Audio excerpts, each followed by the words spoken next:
ओम नमो भगवते वासुदेवाय। ओम नमो भगवते वासुदेवाय। ओम नमो भगवते वासुदेवाय। नारायणं नमस्कृत्य नरं चैव नरोत्तमं देवीं सरस्वतीं व्यासं ततो जयमुदीरयेत्। नष्टप्रायेषु भद्रेषु नित्यं भागवत सेवया भगवतिरुत्तमश्लोके भक्तिर्भवति नैष्टिकी। ओम ज्ञानतिमिरान्धस्य ज्ञानाञ्जनशलाकया चक्षुरुन्मिलितं येन तस्मै श्रीगुरवे नमः। नमो विष्णुपादाय कृष्णप्रेष्ठाय भूतले श्रीमते भक्तिवेदान्तस्वामिनिति नामिने। नमस्ते सारस्वते देवे गौरवाणी प्रचारिणे निर्विशेष शून्यवादी पाश्चात्य देशतारिणे। जय श्री कृष्ण चैतन्य प्रभु नित्यानंद श्री अद्वैत गदाधर शिवासादि गौर भक्तवृंद। हरे कृष्ण कृष्ण कृष्ण हरे हरे। हरे Ram Ram Ram Hare Hare.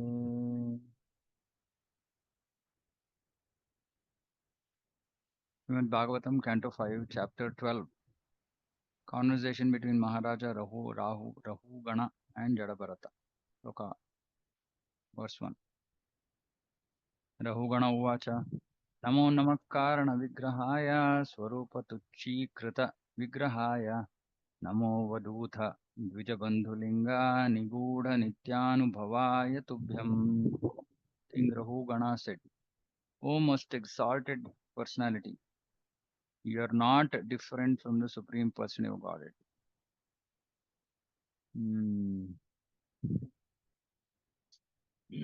Karana Vigrahaya. So Nama Nama Karana Vigrahaya. Karana. So the one who is the Vigraha means form. The person who is responsible for all Karana. Sarva Karana Karanam. Hmm.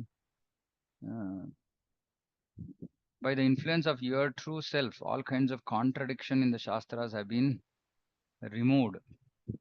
In the dress of a friend of a Brahmana, you are hiding your transcendental blissful position.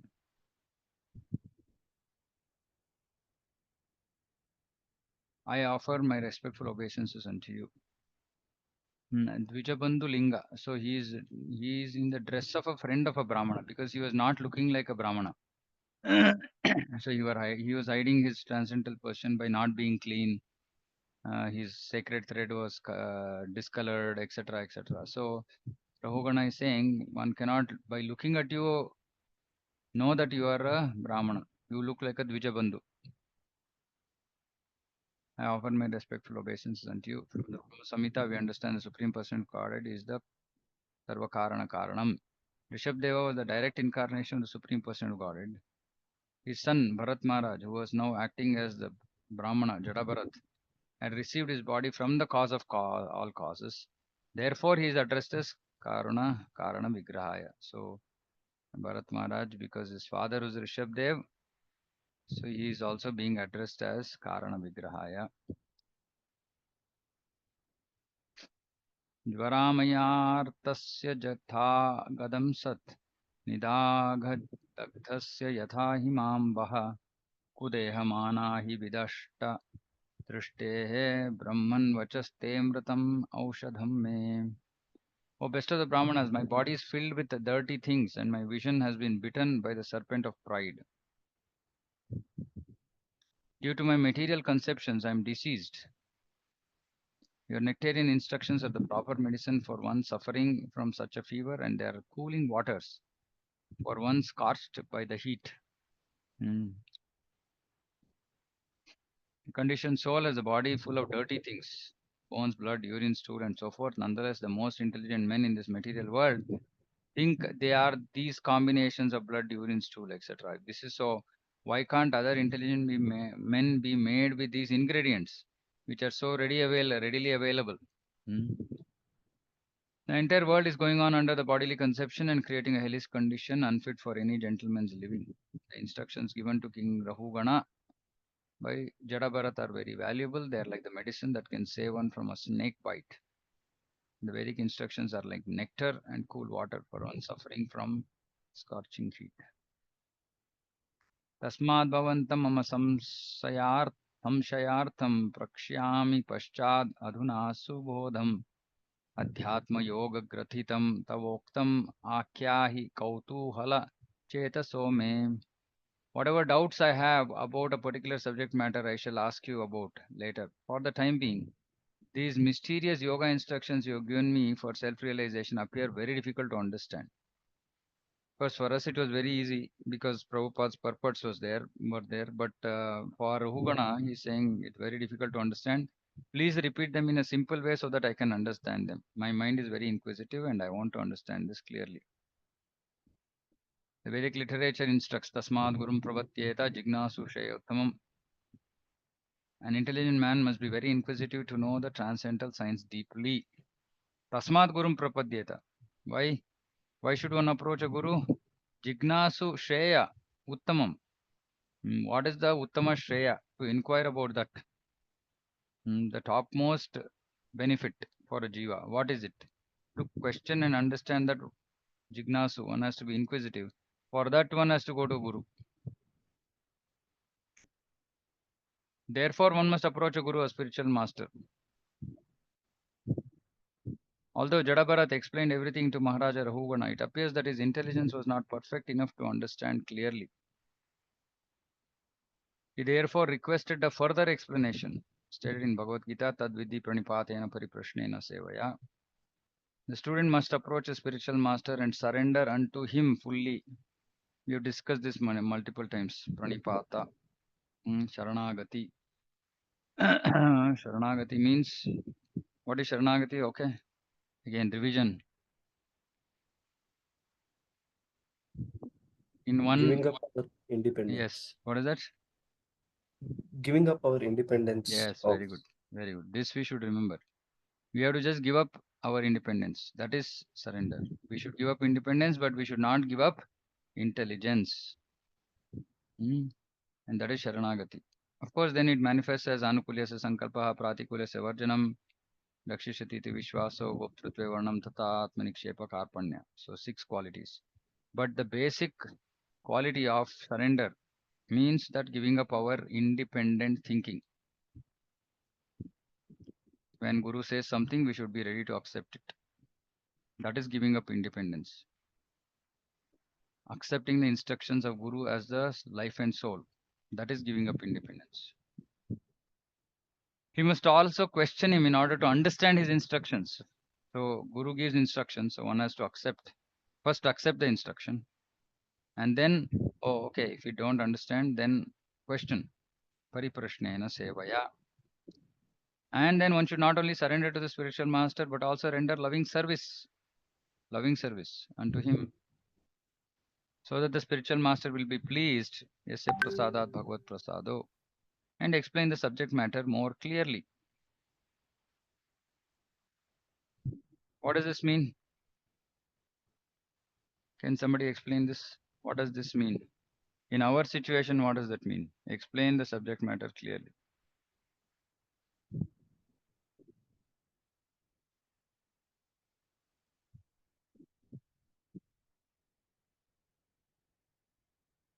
Anybody?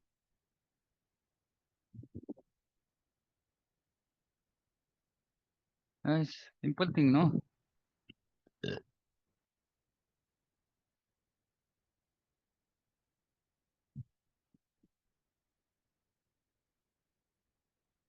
What happened? Today everybody's decided Hare to do Krishna Mauna Prabhu. Vrat. Yes, The Mataji. subject matter is that we are not the body, we are the soul. Okay. And we Okay. have to go back to Godhead. Okay, no. What does this explain? What does this mean to Hare go to the Krishna, Guru? Prabhu. Hare Yeah. Krishna. Prabhu, it means that the degree of our surrender and acceptance of the Guru, to the same degree he will explain the transcendental knowledge. In the sense he is explaining, but we will be able to receive it to that degree. No, I'm asking a very more simpler question. I'm asking now all of us have, Srila Prabhupada's books and we are reading Srila Prabhupada's books, right? So we are understanding Shastra to whatever extent. Now, what does this mean? What is the role of a disciple? When Prabhupada is saying one has to actually inquire, right? So he has to inquire and he has to also get clarity on the transcendental subject matter. Now, what does this mean? Hare What Krishna. should we be doing? Hare Krishna, we should approach a living guru to understand the subject To matter. understand what? To understand the transcendental subject matter. No, but we are already understanding transcendental subject No, matter. but right? we need a living guru to who knows the subject matter, who can explain, who's a darshani. No, And no, that is again, fine. But I want to understand what should we do? What we should we should go and ask? surrender. We should surrender, and we should ask him spiritual questions, not materialistic questions. Okay.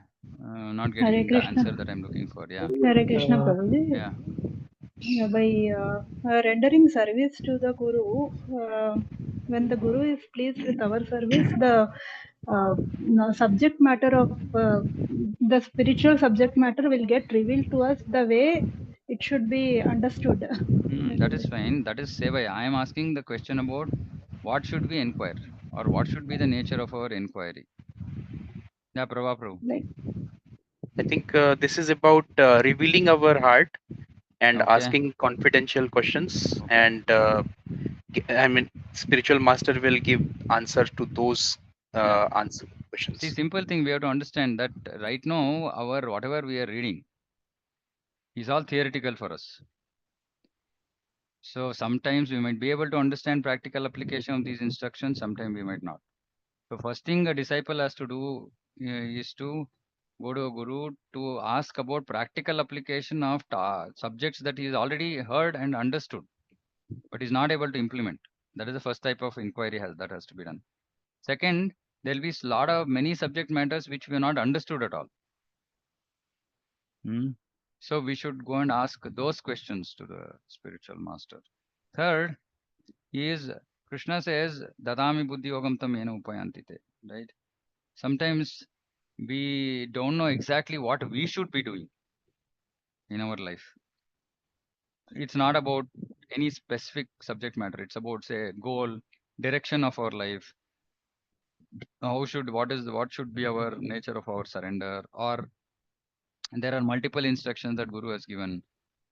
Which one should be taken as the goal of our life? Because we can't go behind every instruction, possibly, right? Completely. No, these are the things one has to go and one has to inquire from the Guru. And one has to. This is not optional. This is not optional. The relationship with Guru, between the Guru and the disciple, has to be based on inquiry. So unfortunately, people don't seem to understand this. That's why Jignasu Shaya Uttamam. Jignasu means inquiry. If there is no inquiry at all, then there is no guru-disciple relationship. It is completely based on this inquiry. So for which we have to do Shravanam from Guru. Then we have to ask questions, clarifications. And that is the relationship. Right? So and Rahugana is doing this. Now Jadabharat gave so many instructions, but Rahugana is not able to understand. So he's saying, please repeat them in a simple way so that I can understand them. This is fine. If we don't understand something, we'll go to the Guru and say, I've read this in Prabhupada's books, but I'm not able to understand. We can ask, we should ask. Unfortunately, today we are thinking that relationship with Guru means only some big, big things, or maybe no question, only report. No, not like that. The report, yes, we have to report what we are doing to Guru, but there are so many things that we don't understand in spiritual life. And we also see sometimes same topic is being explained by different people in different ways. And we might want to understand, okay, what is the correct understanding? Both of them are great devotees who are explaining. So then we should go to Guru. So like this, there will be so many situations where one has to approach Guru. And the fulfillment of that relationship only happens when we are able to inquire. But we might feel like, oh, no, how can I ask? It'll look like I don't know anything. It's true, we don't know anything. That's why we come to Guru.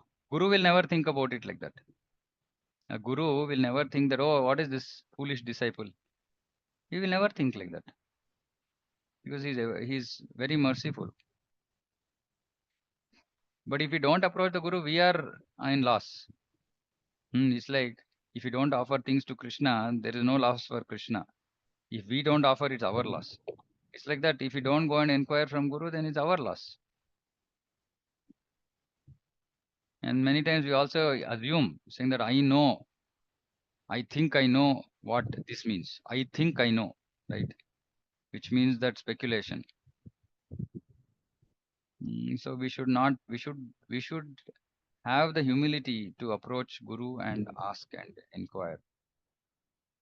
And yes, that question, inquiry is best made when we are in servant mood. And that is why Sevaya. That okay?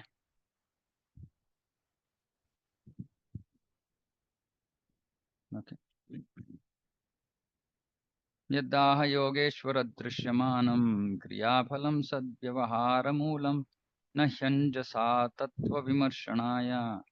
विमर्शनाय भवान् अमुष्मिन् भ्रमते मनो मे. O master of yogic power, you said that the fatigue resulting from moving the body here and there is appreciated by direct perception. But actually there is no fatigue.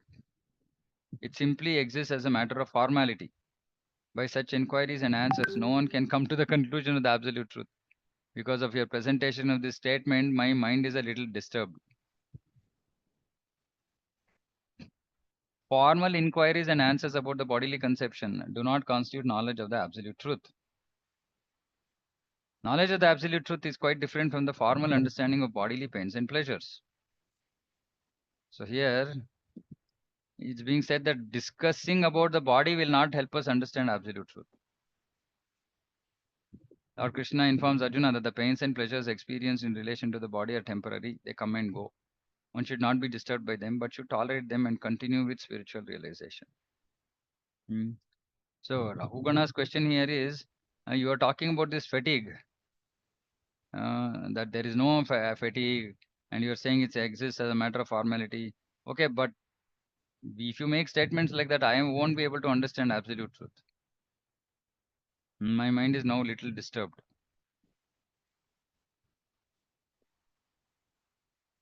Brahmana uvacha.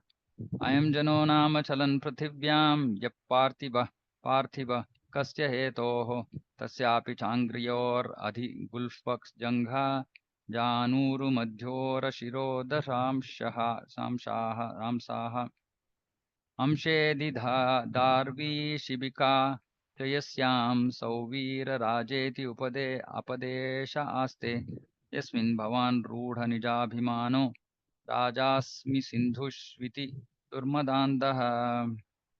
So directly Jadabharat is replying. Among the various material combinations and permutations, there are various forms and earthly transformations. So now he is trying to explain how, by just understanding about the reality of the body, one can actually come to the stage of understanding absolute truth. So his whole answer now is on that lines. So he's saying among the various material combinations and permutations, there are various forms and earthly transformations. So there are various material combinations and permutations, meaning various types of forms, substances, etc. So these are all various forms and they're all earthly transformations. For some reason, these move on the surface of the earth and are called palanquin carriers. So he's saying it is just the earthly transformation. And for different sets of such earthly transformations, there are different names. Those which move on the earth, on the surface of the earth in the current context, are called palanquin carriers. Those material transformations which do not move are gross material objects like stones. In any case, the material body is made of earth and stone in the form of feet, ankles, calves, knees, thighs, torso, throat, and head. Upon the shoulders is the wooden palanquin, which is also a material transformation. And within the palanquin is the so-called king of Savira. The body of the king is simply another transformation of earth. But within the body, your lordship is situated, and falsely thinking that you are the king of the state of Savira. Your lordship means the Atma. Now, you can just imagine this, if you look at a X-ray machine or you're going through in movies and all they show, right? Like there is one scanning machine which is just showing not the real view of the object, but like a energy view of the object, like that. So anything you see in this material world, you can see that it's just transformation of these material elements in different, and they have just taken up different forms. Uh, so everything is just a transformation, but within that body of so-called king of Savira is the Atma, which is falsely thinking that it is the king of Savira. After analyzing the material bodies of the palanquin carrier and the palanquin passenger, Jadabharat concludes that the real living force is the living entity. The living entity is the offshoot or offspring of Lord Vishnu. Therefore, within this material world, among moving and non-moving things, the real principle is Lord Vishnu. Due to his presence, everything is working and there are actions and reactions. Okay, here Lordship, because capital L is capital, so he is referring to Paramatma. Okay. Due to his presence, everything is working and there are actions and reactions.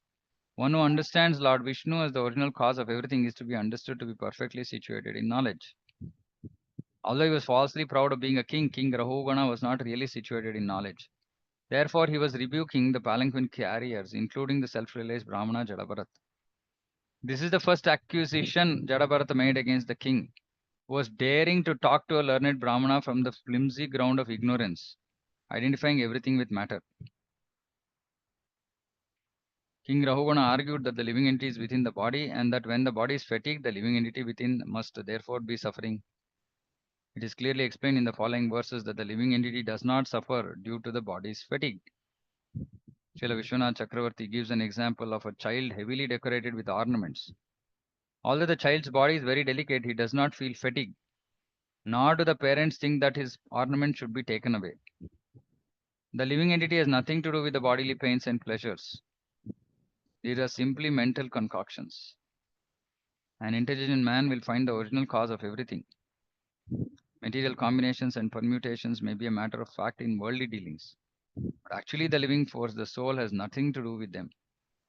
Those who are materially upset take care of the body and manufacture Daridra Narayana. However, it is not a fact that the soul or super soul becomes poor simply because the body is poor. These are the statements of ignorant people. The soul and super soul are always apart from the bodily pleasure and pain. Yeah, so just a basic knowledge that so body is material and dead, and there is Atma, and then there is Paramatma, and hence the body is moving. But the Atma is in the illusion of thinking that it is the body or and the mind. These are simply mental concoctions. So the pain and pleasure of the body has nothing to do with the soul, or the soul has nothing to do with the pains and pleasures of the body. So we should always, whenever we are experiencing pain and pleasure, we should understand that it is just everything connected to the body, nothing to do with me. So why should we rejoice? If something good happens, why should the living entity rejoice? Because living entity has nothing to do with the bodily pains and pleasures. But then we trigger, oh, we desire, no, okay, this is actually come to me. No, it's not come to me, it's come to my body. No, but then somebody says, no, no, no, but that body is mine. No, body is not mine. Who does the body belong to? And that's also one question which is answered in Bhagavatam. So the body is not, doesn't belong to me. The body has been given to me for just for this journey that I am supposed to take. And the so-called pains and pleasures of this body are actually hindering my journey. So in fact, I should not be happy because of that. Even the so-called pleasures of the body are hindrances because it prevents the progress of the Atma. So we have to always look at our situation like this. Of course, there is pain, there is inconvenience, there is struggle, but that is only for those who have bodily conception, meaning not that there is no pain for a self-realized soul, but he doesn't give it much importance. Just thinks, yeah, okay, body is there, body is going through some suffering, but I am not the body. And he goes on with his spiritual activities. So we have to reach that stage where, in spite of our bodily suffering, we should go on with our devotional activities. Of course, when there is happiness, we will be happily engaged in devotion because we thought, oh, see, I am doing devotion and hence I am happy. Also, not pure devotional service. But definitely, when we have pain, we struggle. So we have to just understand, okay, the pain is a result of something bad, wrong that I've done, and it's come to the body as a means to teach me or correct me, punish me, and hence correct me.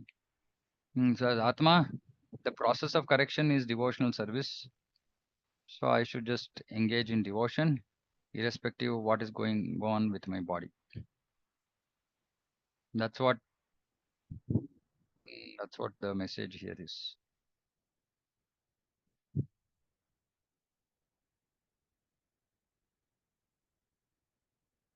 Shochan imams tvam adikashtadīnan vishtya nigranhan niranugrahosi janasya goptasmi vikathamano na shobase vruddha sabha sudrushtaha. It is a fact, however, that these innocent people carrying your palanquin without payment are certainly suffering due to injustice. Their condition is very lamentable because you have forcibly engaged them in carrying your palanquin. This proves that you are cruel and unkind. Yet due to false prestige, you are thinking that you are protecting the citizens. This is ludicrous. You are such a fool that you could not have been adored as a great man in an assembly of persons advanced in knowledge. King Rahugana was proud of being king and he felt he had the right to control the citizens as he liked. But actually he was engaging men in carrying his palanquin without payment. And therefore he was causing them trouble without reason. So we don't know why why the verse is saying without payment, but looks like that's what it is. It could have been that Rahugana could also have been paying him, but yeah, paying them, but yes, so but it's being stated that okay, there is being done without payment. Therefore, he was causing them trouble. Now, even if he was paying, he has no right to control citizens as he liked. He can control the citizens as Shastra has ordained. Nonetheless, the king was thinking that he was a protector of the citizens. Actually, the king should be the representative of the Supreme Lord. For this reason, he is called Naradevata. However, when a king thinks that because he is the head of the state, he can utilize the citizens for his sense gratification, he is in error. Or for that matter, anything that belongs to the state could be treasury, could be position. Such an attitude is not appreciated by learned scholars. According to Vedic principles, the king should be advised by learned sages, brahmanas, and scholars who advise him according to the injunctions given in the Dharma Shastra. The duty of the king is to follow these instructions, not to sense gratify himself. Learned circles do not appreciate the king's utilizing public endeavor for his own benefit. His duty is to give protection to the citizens instead. The king should not become such a rogue that he exploits his citizens for his own benefit. It is stated in Srimad Bhagavatam that in Kali Yuga the heads of government will be plunderers and thieves. These thieves and plunderers take the money and property of the public by force or connivance. Therefore, it is said in Bhagavatam, Rajanyair Nigrinair Dasyu Dharmabhi. As Kali Yuga advances, we can see that these characteristics are already visible. We can certainly imagine how deteriorated human civilization will be by the end of Kali Yuga. Indeed, there will no longer be a sane man capable of understanding God and our relationship with Him. In other words, human beings will be just like animals. At that time, in order to reform human society, Lord Krishna will come in the form of Kalki Avatar. His business will be to kill all the atheists because ultimately the real protector is Vishnu or Krishna. The Lord incarnates and set things in order when things are mismanaged by so-called kings and heads of government. As Krishna says in Bhagavad Gita, yada hi dharmasya glanir bhavati bharata. Of course, this takes place many years. This takes many years, but the principle is there. Meaning for the Lord to appear, it takes many years, but the principle of mismanagement is there, and when the king or governmental head does not follow the proper principles, nature deals out the punishments in the forms of war, famine, and so forth. We are seeing. A few years ago, corona, now war. Therefore, if the governmental head is not aware of life's goal, he should not take charge of ruling the people. Actually, the supreme proprietor of everything is Lord Vishnu. He is the maintainer of everyone. The king, the father, and the guardian are simply representatives of Lord Vishnu, empowered by him to look after the management and maintain things. So it's the king, the father, and guardian. Therefore, the duty of the head of the state to maintain the general populace in such a way that people will ultimately know the goal of life. Nate vidu swartha gatim hi Vishnu. Unfortunately, the foolish governmental head and the general populace do not know that the ultimate goal of life is to understand and approach Lord Vishnu. Without this knowledge, everyone is in ignorance and all society is crowded with cheaters and cheated. So, this is not just applicable for government heads, it's applicable for all heads. Prabhupada actually said, even in ISKCON, who are the leaders? The leaders are those who are good in Shravanam Kirtam. They are the leaders. So every person has to understand, every devotee has to read and understand Shastra and then apply it. And of course, for a non-Krishna conscious king, he requires qualified Brahmanas, Vaishnavas who can advise him. So the whole point here is that we cannot live our Varnashrama life, our material life. So we have two lives or two aspects of our life. One is the material aspect, the other is the spiritual aspect. The material aspect cannot be lived whimsically. That's the whole point, right? King here was living his material life whimsically. And that's why Raghugana, Jadabharat is, chastising him, saying that you're just misusing.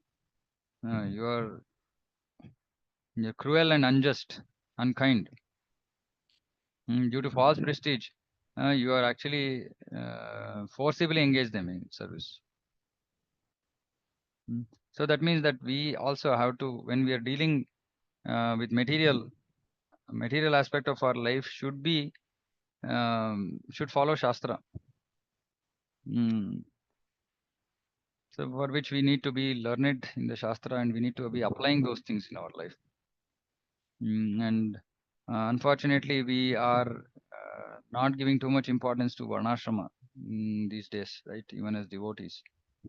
If we are 10% devotees, meaning 100% of our times, of the time we have, we are engaging in direct devotional service, then there is no need for Varnashrama. But whatever little time we are living on the bodily platform requires us to follow material rules and regulations. This is very important. Otherwise, we will end up doing wrong things. Okay, once in a while we do some mistakes, Krishna will forgive. But not repeatedly. So we have to know what is right, what is wrong. And there are a lot of things that we can learn from actually reading Srila Prabhupada's books. He talks about qualities of, like 11th canto also talks about various varnas. So many places in Bhagavatam there is discussion about what our responsibility should be, how we should live, etc. But what we are thinking is that we are doing part-time devotion and we are thinking that I will do 2 hours devotion and the remaining 22 hours I'll live however I want. Everything will be taken care. Not really. Can somebody tell me why everything will not be taken care? So my question is, if I am doing bhakti for 2 hours and then 22 hours I am living a material life, why is it that I can't just live material life however I want? What is the problem? What is the problem if I don't know how I should live? How will it affect me? Hare Krishna Prabhu. Hare Krishna. Yeah. Yeah. We will not able to advance our spiritual. Why we won't be able to advance? Answer is correct, but why we won't be able to advance? Because Hare Krishna. One second. Yeah, Rupa Mataji, go ahead. we have to do our service, devotional service continuously. Okay, no. Okay, so you are saying because we have to do our devotional service continuously, we can't just do devotion for 2 hours and then remaining 22 hours do something else. Okay, but we also have grasta responsibilities. As in, if you are married, then we have to take care of our responsibilities also, right? So it's not that we can give up those responsibilities. Still, we are in grasta ashram. These topics have to be understood clearly. Yeah, Shilpa Mataji. Hare Krishna. Yeah. Prabhuji, because if we are doing materialistic things and our consciousness, like Ah, in Grahastha, we have to do our duties, but consciousness has to be very that we are good. doing it for Krishna. But Yeah. if we are doing 22 hours something which is not Krishna oriented, then Hmm. 2 hours that we are doing are not going to be Yes. focused on Krishna. We'll be Yeah. anyway deviated with what we've done for 22 hours. Yeah. So two things here to note, right? That's the correct answer. So that 22 hours should be either directly be Krishna conscious, or at least it should be sattvic, or it should be at least as per our varna. One of these we should do. We should do. Hmm. If we don't know, okay, varna and all that, okay, then better to live a sattvic life, right? If we know our varna, then you live as per varna. Meaning somebody is a Vaishya, somebody is a businessman. Okay, you live a Vaishya life, but as per Shastra, not as per modern terminology or modern ways of life. Hmm. So we should live, and if we are not live, if we are a Vaishya, if we are engaged in Vaishya uh, uh, work, but we are living like a Shudra, then it's not going to help us, both materially and spiritually. Materially, because we'll be doing sins, committing sins. Spiritually, because it's not going to help us advance, because our consciousness will be spoiled. So the material aspect of our life should be as per recommended system, which is Varnashrama. So at least we should know basics, and we should try to follow. If not, then we know, for example, we should do karma yoga. We should at least directly then offer our results to Krishna. So these things have to be understood, right? So we cannot just live whimsically. We have to live as per the instructions of Shastra. And mostly the arguments devotees give against following Varnashrama, and even they are not even doing karma yoga properly. See, Varnashrama is the basic platform for karma.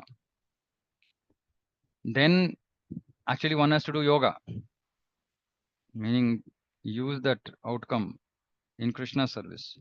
Now what we do, we work in whatever way we want, we do whatever we want in life, and then we give some 1% to Krishna.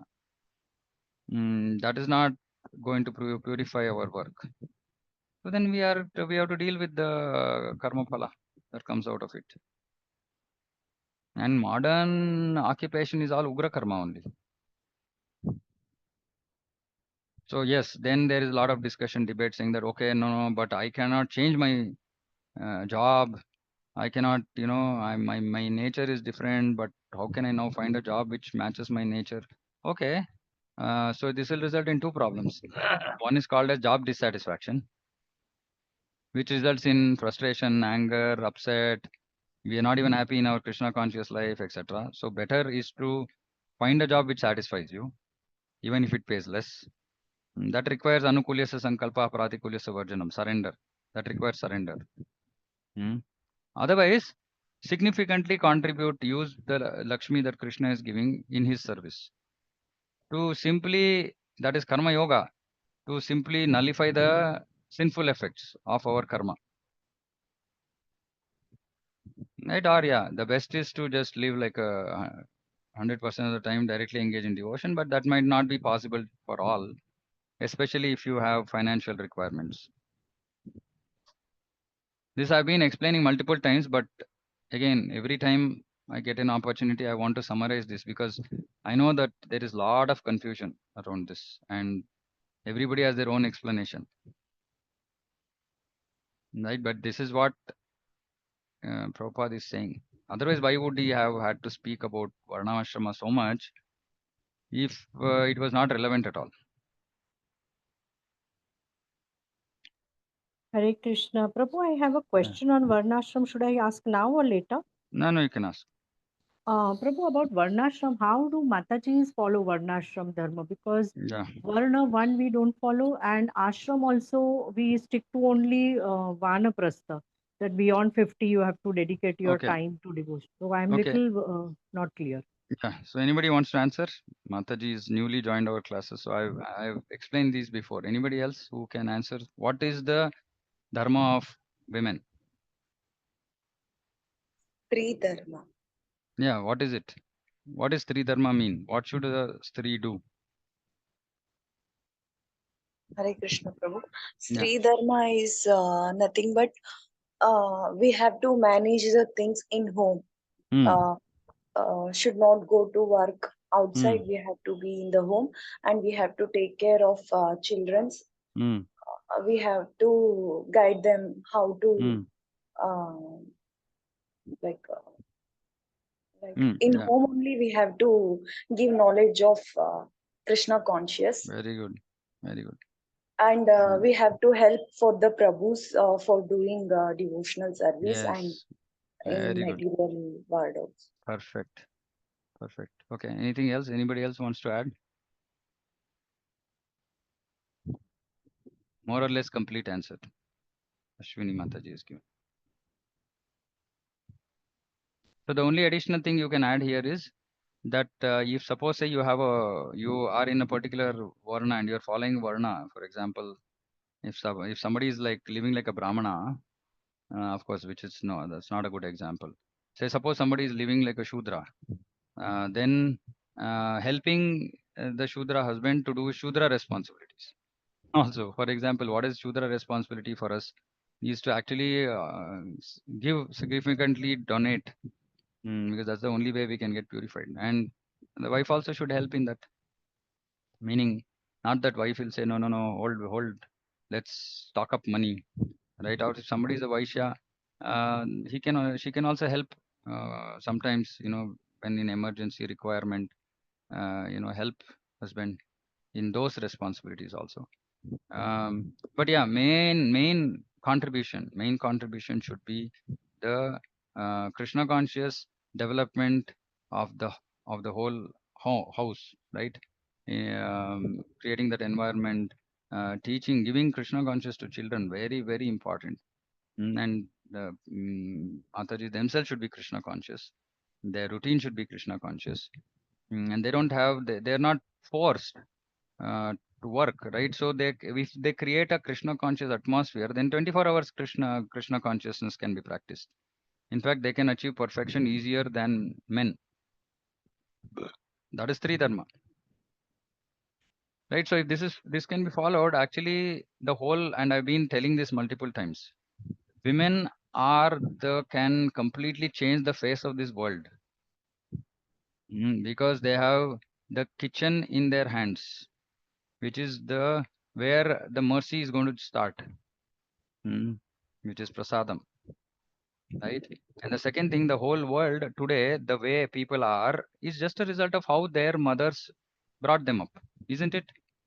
Will anybody dispute this fact that whatever people are just a result of their mother's care, whatever they are, good, bad, ugly, everything has to be attributed to the mother.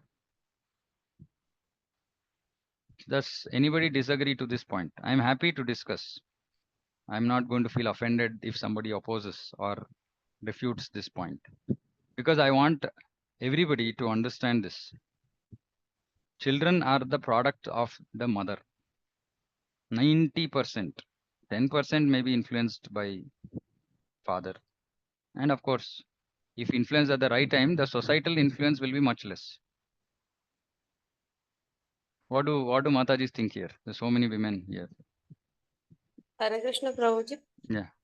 Prabhuji, what if the parent, I mean mother puts lot of effort, but still the kids are not No. That is we're interested? not discussing that. I'm asking us. I want first Matajis to understand how important their role is. Then Oh, they discuss practical challenges. All that will be there. That is also there. There are so many things to be considered. It's not an easy job, right? That's why it's not an easy job to actually do Sri Dharma. But I want first everybody to be completely everybody should accept this. Because otherwise, actually, we cannot revolutionize the world. Revolutionizing the world is very, very easy when it is triggered and sustained by Matajis, because it directly affects the consciousness inside the house, consciousness of children, consciousness of husbands who are not Krishna conscious. Everything can be managed by just women being Krishna conscious. And if women can influence their children in a Krishna conscious way from Kaumara Acharet Pragnu, from the age of 5 or even earlier, or like, yeah, best is Garbhadan Samskar, then it can change the world. It can change the face of the earth. And this is one of my focus areas. Yeah. So what do Mataji think? Everybody agrees? Hare Krishna, Prabhuji. Yeah. Prabhuji, like, all mothers, India especially, Indian mothers, Yes. whether we see, and if you go up to our grandmothers, a basic, strong spiritual life we Yes. are given. But we are Yes. not given a Krishna conscious life. Like when I'm brought up, Correct. I was told Krishna is the supreme, but Yeah. my father had his own deviations about it. He believed in Buddha. Then somebody, it's an open platform. Yeah, and he sometimes even said like sadhu log bhi non-veg khate the. Yeah. You know, and then we were introduced to it. But but the roots the truthfulness, right, Yeah. righteousness, permissiveness, no hanging, even though I went to a co-education school, no hanging around with boys, coming home early, being very neat and clean. These principles a mother can give. Yeah. Only eating at home, taking a lunch boxes, no swaggy, no paggy, Yeah. no drinking. ये माँ ही कर सकती है. Yes. Fortunately, like, okay, we had to pray and go. We had to come back and pray. Yes. We Yes. had to eat food. Like I saw when we went to our Nani's house early morning, Mangla 4 बजे गांव में होता था. But unfortunately, watermelon दे दे अभी, वो फूल नहीं आया. Unfortunately or fortunately, till we did not come into Krishna consciousness or Prabhupada's movement. I mean, see, our parents, my mother never drank, never ate non-veg. We were not thought about, even giving up things like tea and coffee. I mean, Baki ka, okay, come straight home. Men, we did not, we would never like men gambling and having tea, illicit sex. But it hota tha, and women used to many a time fight with it or not fight with it, take it in the stride. This basic ये root इसीलिए हम लोगों का आज भी प्रभु with so much of this thing कहीं ना कहीं we are still rooted. Rooted. Very important. Actually, we see are that. Still rooted, spiritually rooted. But Krishna consciousness brings about a revolution. Yes. Which is a little difficult to follow, but it is the truth. It is and truth is always a bit difficult to take. No, and see, very interestingly, right, what your Mataji is saying, see, the spiritual rooting, actually, this is the foundation for Krishna consciousness. And this is why Prabhupada is so much particular about Varnashrama, right? Because simply, I mean, just following samskaras, simply for following samskaras will change the world. Simply following the 10, 15 important samskaras, right? And these are things that have to be taught to everybody, right? So the spiritual, if there is a spiritual culture, spiritual values will be inculcated, and then if there is Krishna consciousness, then it is double bonus, right? And yes, Mataji's life's experience is very, very, worth noting, right? And that's the platform in which, children will come to Krishna consciousness, and we can directly give them Krishna consciousness, nothing like it. But if suppose say people don't want to accept Krishna consciousness, at least give them the basic spiritual environment. And this is what Prabhupada meant when he said 50% of my job is undone, because like Mataji rightly pointed out, Not everybody is ready to accept everything, every aspect of Krishna consciousness. So then it just becomes some other form of spiritual consciousness. That's all. It won't be completely Krishna conscious, but it's still valuable. It's still extremely valuable. And if we don't teach these things and we just make our children materialistic, what are we gaining? We're just making our children materialistic, right? Nothing else. We just want them to succeed in life and nothing else. No, nothing. We don't tell anything ahead of that or before that. We don't talk about values. We don't talk about anything. So that's just spoiling. I mean, we are ourselves as parents spoiling the children. So we should teach, learn and teach art of parenting. Of course, like Achutpriya Mataji is saying, there are challenges even with our children because of the environment in which they are growing up. So the influence has to be there from a very early age. The influence has to be there, and which is the reason why communities are required. You know, it might not be Varna like farm communities. Maybe, you know, that's not possible for everybody, but at least there should be some communities of devotees staying together nearby. You know, and these things will make a big difference. Like, for example, you know, all devotees who are staying now in our temple, right? So many devotees families are staying now. For all their children, they have a fully Krishna conscious environment. It's just that little bit of contamination in school, which if also can be avoided, then it's amazing. And of course, today everything is possible, right? Today, IGNOU is there. We don't have to send children to schools. Homeschooling can be done, but it requires some certain will on the part of parents to want to do these things. But it is challenging. Yeah, it is challenging. But we at least we can understand. We should understand and appreciate the benefit of something like this. Then we can revolutionize. Okay, anybody else wants to say anything? It's already 9:15. Hare Krishna, Prabhu. Yeah. Prabhu, I understood the Sri Dharma. I was a little bit aware about it. But what I was feeling, Prabhu, then the Sri doesn't have the modes of material nature. Like She husband has. is Shudra, then one has to support the husband in Yeah. his Shudra activities. Yeah. Yeah, but not If the directly. wife is in... Yeah, not directly, not all the time. For example, like I said, you know, there might be some responsibilities for the Shudra woman or a Brahmana woman. Like, for example, Brahmana woman is very easy to explain. If the husband is engaging in doing yagna, then Brahmana, the Stree will actually help in setting up everything because she knows everything because she's been trained in that environment from day one. Exactly. So then the Sri doesn't have her mode of nature, material nature. Yeah, Why? Because yeah. if husband is Brahmana, but Correct. she herself is in a Shudra nature, then I Correct, mean, correct. for elevation to the spiritual path, men are Yeah, very given good this question. facility to elevate themselves by following one's Varna.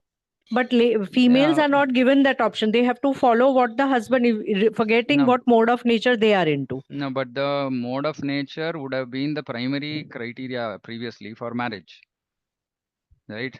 So, Okay. because the first thing that see, who would marry another Brahmana? Brahmana would marry a girl from a Brahmana family, right? Unlike in Prabhu, but today's it world. wasn't with family. No, a Brahmana family, a girl born into a Brahmana family might have the Oh no, like that's earlier not that. it was No, Varna, na? So no, no, you were no. So born with that nature. yeah, you're born with that nature. So generally, we are talking 100, 200, 300 years back, right? When before all the modern civilization went for a toss because of Varna Sankara, right? Which is what Arjuna actually talks about in the first chapter of Bhagavad Gita, right? So till Varna Sankara happened, which means mingling of Varnas, free mixing, basically, right? Free mixing happened, and that resulted in Varna Sankara, which means no following Garbhadan, Samskara, etc. The whole world is gone for a toss right now. But before that, it was very, very natural for a Brahmana couple to beget a Brahmana conscious child, whether boy or girl. And they would be trained so, right? If it is a girl, girl used to be trained at home with all these things.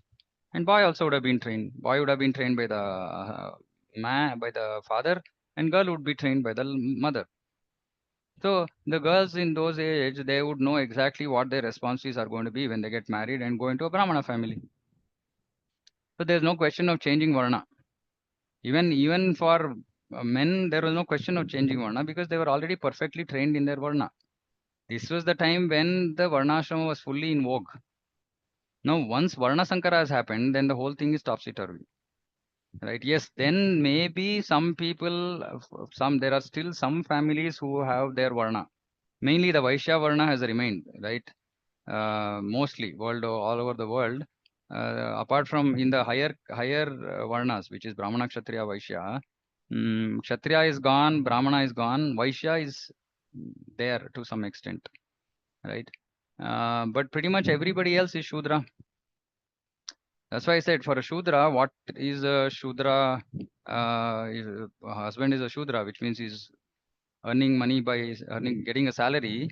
And then the women also should support in the function of a Shudra earning money, which is once you earn money, you use it in Krishna service. There is no other duty for a Shudra,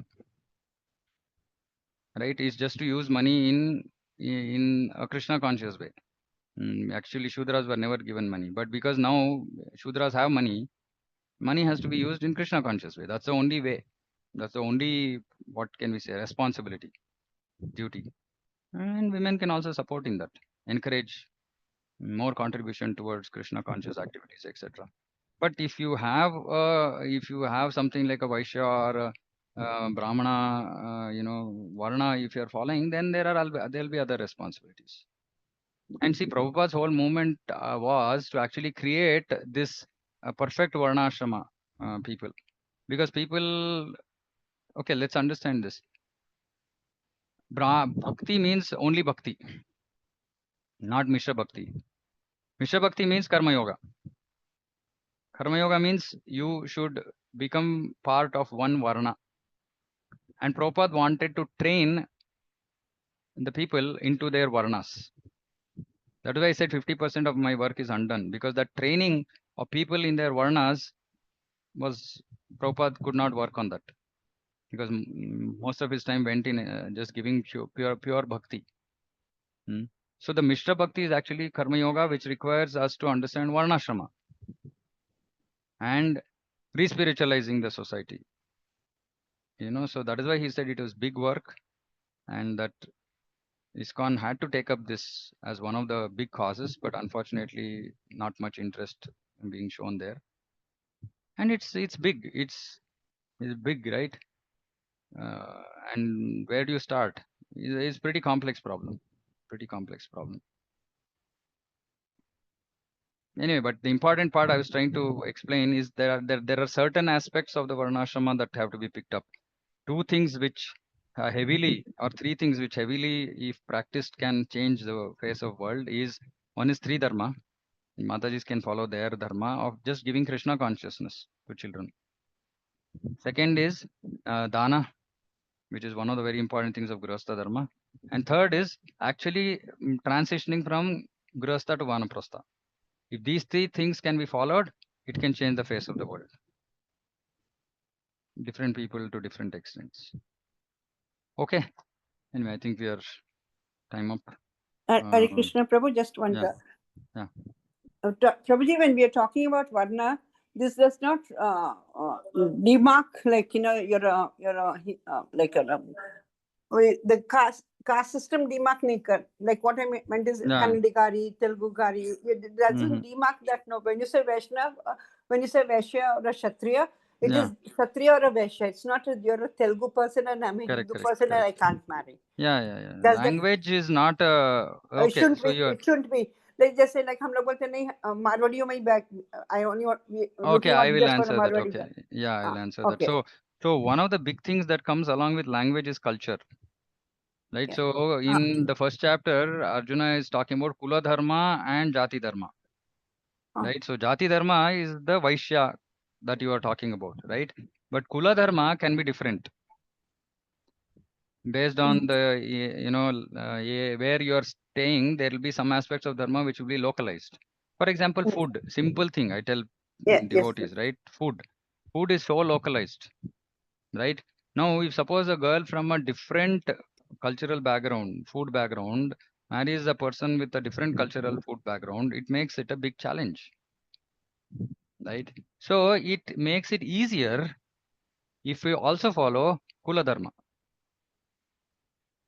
It's ideal. It makes things very, very easy. Otherwise, yes, at least Jati Dharma should be followed. Otherwise, there's no difference in getting married. Yeah. Like, Yes. this is Yes. because of the like, okay, Practicalities yes, involved. Prabhu. Yes. Practicality. Yes. Yeah. Right. Yeah. Okay. One more question. Yeah. Sorry, Prabhu. Like, Prabhu, now when you're talking about Shudra, this and all that, like now over there, they're drinking or meat eating and all that. Yeah. Unka jo sins hai, it is not as like if the Brahmin does that, he incurs a lot of sin. But when a Shudra does that, he is given some allowance, Prabhu.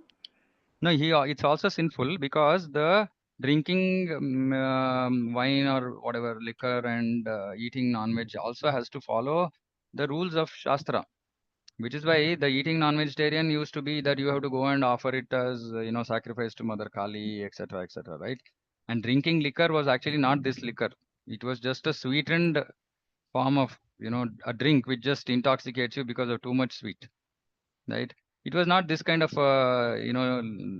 this kind of a liquor. So these are all now the contaminated Kali Yuga forms, and they have more karma phala because they are not following the rules.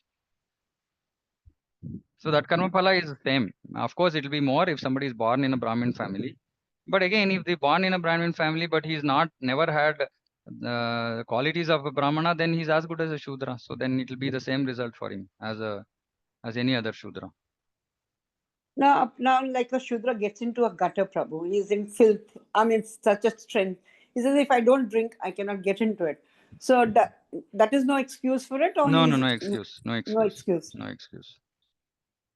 Not even like the amount of sin he occurs, even that is not leaned out or something. No, he can see this. The activity itself is sinful. Yes. It's not the amount of activity. Yes. The activity itself is sinful, and the activity, sinful activity, had to be done in a little bit protected, Vedic protected way, where he would have got some leeway. But since that has been not being followed, they have to suffer fully, completely for it. Yes, Prabhu. Yeah. Okay. Yes, Prabhu. Okay, we'll close. Yes. Yeah. Grantra Srimad Bhagavatam ki jai, Jagat Guru Srila Prabhupada ki jai, Vanchakalpatarubhyashta Kripa Sindhu Devacha Patitanam Panabhya Vaishnavibhyo Namo Namo Vaishnavibhyo ki jai. If some of these topics are bewildering, don't get bewildered. Slowly and steadily, it takes a lot of years of just thinking about these things before we can accept it. The main thing for us is Krishna consciousness, but because we are not 100% of the time Krishna conscious, some of these things are actually very, very important. That's the point I'm trying to make. Okay. Yes. Yeah. Hare Krishna. Okay. Thank you. Hare Prabhu. Krishna, Prabhu. That was Pranam. Hare That was Krishna. Pranam. Hare Krishna Prabhuji, Pranam. Hare Krishna Prabhuji, Pranam. Hare Krishna. Hare Krishna Prabhu, Pranam. Hare Krishna. Hare Pranam to Krishna everybody. Prabhuji Pranam. Hare Krishna. Hare Krishna. Thank you so much. Yeah. Hare Krishna. And if you think anybody else would also be interested in hearing this kind of stuff, you can send the English study group link to those people. Okay. They can join if they want. Hare Krishna.